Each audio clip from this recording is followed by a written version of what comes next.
हे तुम्ही अशा पद्धतीने बोलत असेल, नाव राधाकृष्ण ठेवायचं आणि कृत्य मात्र कंसाची करत असेल, तर हे कंसाची औलाद हाकून काढा त्या पार्टीतून.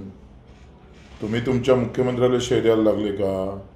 फडणवीस साहेब एका इकडे कर्जमाफीची घोषणा करतं, तारीख देतं, आणि हे वाचाडवीर मंत्री महोदय सांगतं का कर्जमाफी किती डाव द्यायची, काय करायचं, आणि किती डाव लुटायचं तुम्ही, त्याचं ठरलं नाही पाहिजे? अरे शुकर माना, लोक तुम्हाला मारत नाही. मी तर म्हणतो, जो राधाकृष्ण विखे पाटलाची गाडी पडून ना, त्याला 1,00,000चं बक्षीस माल आहे. मी तर फोडणारच हा भेटला तर. पण हे नालायकी थांबवा, आम्ही सहन करणार नाही. 11,000 रुपये क्विंटलच्या भावाची शिफारस केली राज्य सरकारनं कापसाची, आणि मोदी सरकारनं जाहीर केले 8,000 रुपये. लाज वाटते? सोयाबीन 2,000 विकावं लागतं. तुम्ही कापूस आयात केला.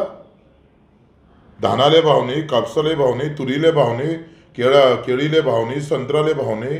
संत्रा पहा काय असतं, काय हाल आहे. तर मुख्यमंत्री आमच्या ढुंगणाखाली पाहिजे जवळ राहतं, आणि रोज संत्र्याचे बगीचे तुटते. एक साधी व्हिजिट, एखादा शब्द मुख्यमंत्र्याच्या तोंडातून काहीच नाही.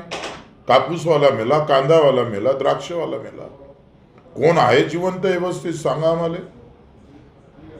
तुम्हीच इकडे नालायकी करायचे ना, तुम्हीच खिपलं काढायचे. आम्ही सहन करणार नाही. आम्ही तर म्हणतो शेतकऱ्यांना सहन केला नाही पाहिजे. सडेतोड उत्तर द्या. काय होऊन गुन्हे दाखल होऊन ते पाहून घेऊ.